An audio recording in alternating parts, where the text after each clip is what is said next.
Tawengan bae lah sing sinerja ya patas ya. Sing cepat. Tawengan ta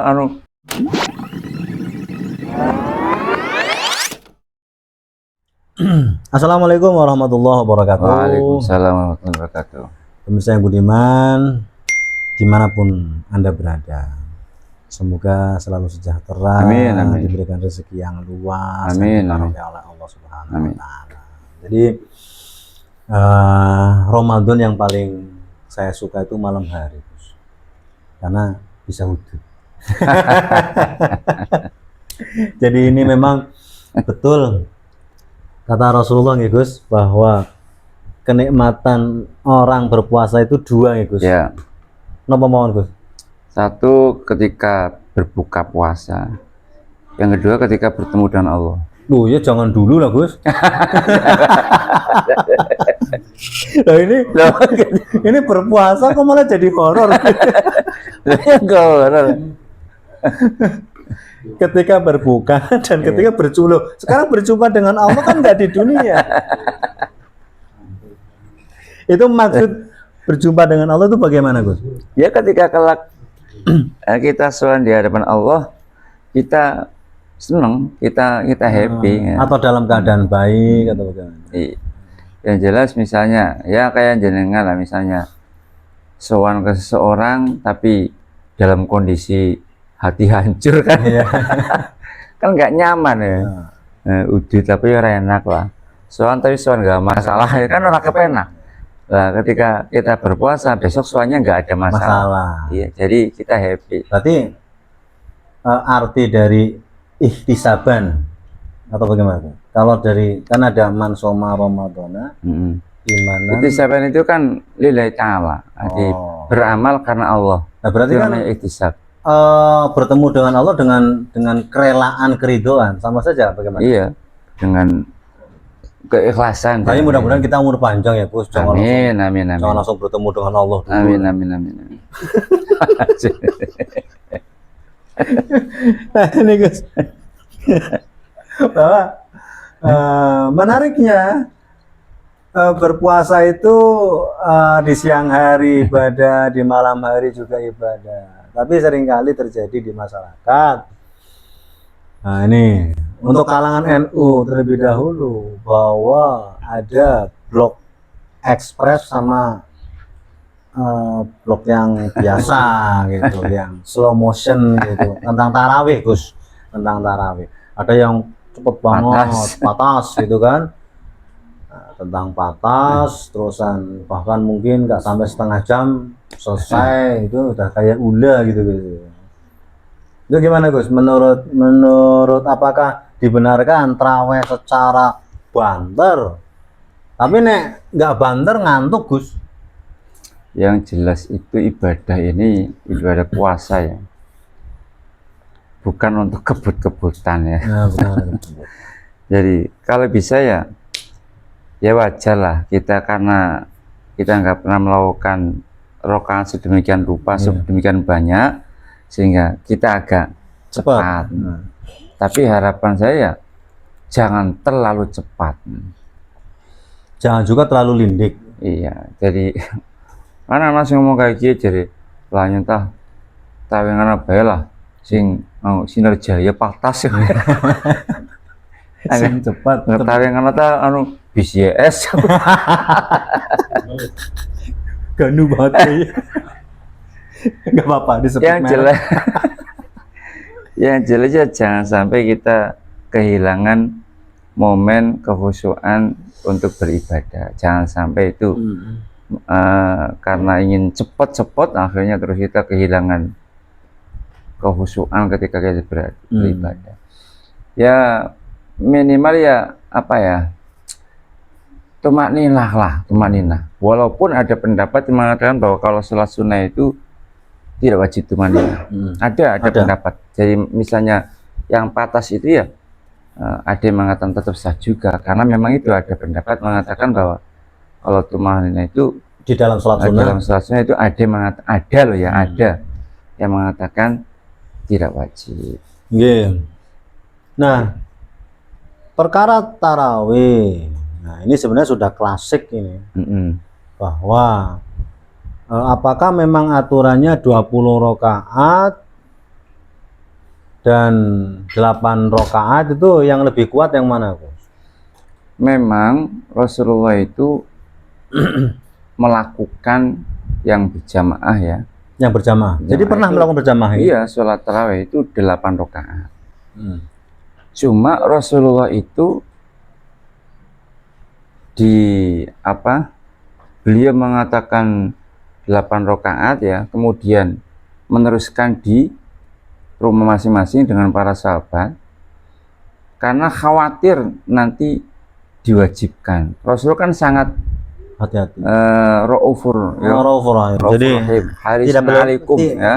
tidak memberatkan. Ya, enggak ingin memberatkan. Sama dengan Rasulullah pernah mengatakan bahwa laula an asyukku ala ummati lamartu bisiwak.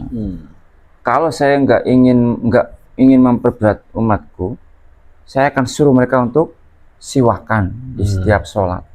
Nah, karena beliau khawatir diwajibkan, akhirnya beliau enggak Siwakan. enggak menyuruhkan itu. Nah, sama dengan tarawih ya. Rasulullah memang 8 rakaat ya, yang jamaah. Tapi masyhur itu di hadis-hadis diterangkan bahwa setelah itu para sahabat pulang ke rumah masing-masing dan mereka melanjutkan sampai 23.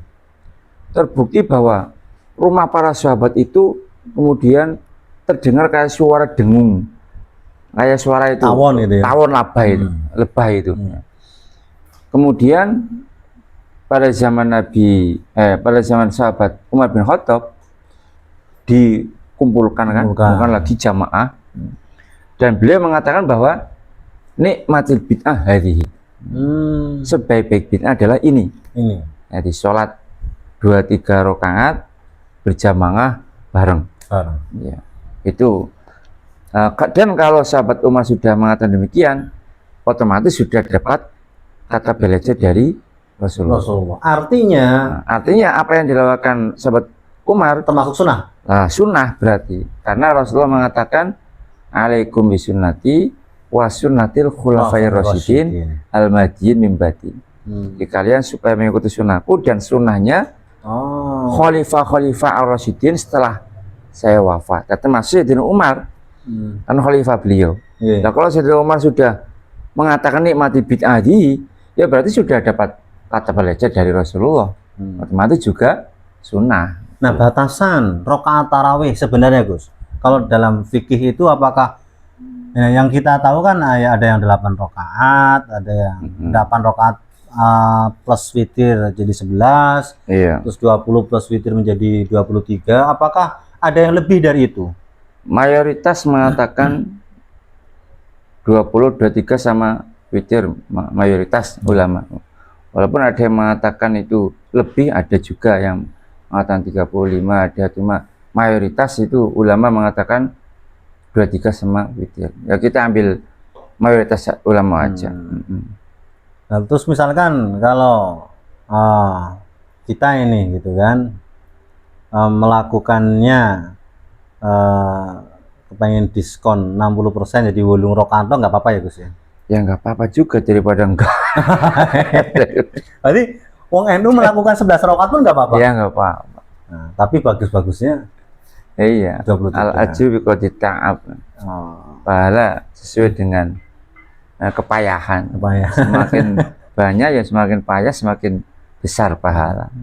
Nah ini terkait sholat tarawih, ternyata juga banyak sekali orang jamaah isya bareng-bareng, tapi tidak melakukan ba'diyah isya. Bahkan mereka misalkan sebelum sholat tarawih tidak melakukan ba'diyah isya, tapi nunggu dulu gitu. Bagaimana, Gus? Tetap sunnah sebenarnya, tetap sunnah ba'diyah sebenarnya. Lebih sunnah ba'diyah? Iya, tetap disunahkan. Di sini ada juga ba'diyah. Ada yang langsung, Gus, maksudnya, atau misalkan imamnya ba'diyah, makmumnya ngenteni gitu loh, tidak melakukan ba'diyah. Itu bagaimana, Gus, sebenarnya? Ya enggak apa-apa sih. Secara hukum tingkatan gitu. Tetap lebih baik ba'diyah dulu. Ba'diyah dulu. Tapi umpama langsung ya enggak apa-apa. nggak apa-apa juga.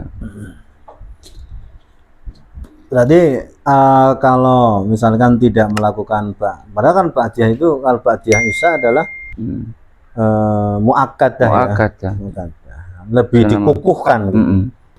Sangat dianjurkan. Jadi ternyata tidak ada stempel ya Gus, tidak ada stempel istilah tarawih itu. Menurut saya ini nek 11 rakaat gue Muhammadiyah, nek likur itu NU gitu. Sebenarnya tidak ada stempel itu Gus. Bagaimana Gus? Ya itu kan apa yang berlaku di Muhammadiyah memang biasanya itu cuma 11 sama witir, karena mereka hanya memandang secara hadis Rasulullah secara lahirnya saja, nggak melihat tadi yang dilakukan oleh Sayyidina Umar itu loh. Padahal kalau kita lihat sabda Nabi kan yang alaikum sunnati itu kan berarti apa yang dilakukan beliau juga berarti disunahkan juga. Berarti persoalan kesunahan tidak selalu dilakukan oleh Rasulullah. Nggak harus. Jadi sunnah itu ada berupa ucapan ya, seperti qala Rasulullah. Bisa juga tindakan Rasulullah. Bisa juga takrir. Takrir itu penetapan dari beliau. Misalnya orang lain melakukan, tapi beliau mendiamkan. Itu termasuk sunnah. Termasuk sunnah. Ya, termasuk ini tadi yang dilakukan oleh Sayyidina Umar kan juga sudah ditetapkan oleh Rasulullah juga melalui sabdanya. Jadi bukan sunnah, bukan harus ucapan atau tidak laku beliau. Alaikum bisunnati wa sunnatil khulafair rasyidin al-mahdiyyin. Jadi takrir termasuk juga. Jadi ini sudah jadi pemahaman semua bahwa tidak usah ada pertentangan gitu kan, dan kalau tarawih ya lebih baik yang khusyuk lagi untuk mendapatkan kenikmatan di bulan. Terus bacaan, masalah bacaan itu kalau yang dari awal sampai tarawihnya loh ya itu bebas, nggak ada ketentuan khusus. Tapi untuk witir ya, itu witir pertama sunahnya itu sabihis ya, al-a'la itu kesunahannya. Iya. Kemudian rakaat kedua itu al-kafirun. Al-kafirun. Kemudian yang ketiga, rakaat ketiga itu al-ikhlas dan falak binas. Itu sunahnya. Jadi pertama al-a'la, sabihis, kedua al-kafirun. Walaupun surat lain nggak apa-apa. Ya nggak apa-apa ya. Terus yang terakhir al-ikhlas, kemudian falak binas. Itu secara kesunahan untuk bacaan. Iya. Jadi kalau untuk bacaan tarawihnya biasa di al-hakumut lagi. Iya, biasa. Untuk menandai lah sebenarnya. Langsung Yasin tok ya. Yasin. Oh, itu masih terlalu panjang, Gus. Nun. Atau Qaf. Ya nggak apa-apa. Boleh ya gitu. Yang jelas kesunatan membaca surat itu walau ayatan, walaupun satu ayat. Nah ini contoh misalkan rakaat kedua dia membaca potongan ayat, entah itu Yasin, Nun, Qaf dan atau apa itu. Tapi potongan tidak ayat atau potongan surat? Potongan ayat atau potongan surat? Potongan surat. Misalkan diambil satu ayat, dua ayat gitu, tapi kadang-kala ada yang langsung membaca ayatnya tidak membaca bismillah. Itu baiknya bagaimana, Gus? Baiknya ya tetap baca bismillah. Baiknya kecuali surat taubat. Iya. Kecuali surat taubat. Tapi kalau di pertengahan kan boleh bismillah, Gus. Surat Baroah. Tetap enggak. Tetap makruh. Makruh, hukumnya makruh. Karena surat taubat itu menerangkan azab, kemudian basmalah, rahmat. Jadi enggak boleh kumpul antara azab dan rahmat. Jadi makruh kalau surat taubat membaca basmalah. Tapi selain itu tetap sunnah, walaupun di tengah-tengah. Dan lebih baik satu ayat full daripada separuh ayat tapi panjang. Oh, lebih baik misalkan itu salamun qawlan mir rabbir rahim gitu. Itu dok nggak apa-apa. Iya, Bapak, daripada satu ayat tapi Nggak full. walaupun Ya. panjang. Oh, ya. Lebih baik satu ayat tapi full walaupun pendek. Dan baiknya tetap membaca basmalah. Iya. Nah, sekalipun bukan di permulaan surat. Iya. Oke, kita akhiri dulu. Nah, nanti kita lanjut lagi di pertanyaan-pertanyaan berikutnya karena masih menarik, banyak sekali hal-hal yang mungkin kita nggak paham di persoalan Ramadan, ya. Jadi tetap pantengin di channel Kiai Ketribon. Di komen dong, di subscribe dong. Gitu. Terima kasih Gus atas ilmunya. Semoga manfaat untuk kita semua yang menyaksikan dan mendapat keberkahan untuk semua. Amin, amin. Amin ya rabbal alamin. Selamat melanjutkan aktivitas ibadah di malam hari ini. Siap. Assalamualaikum.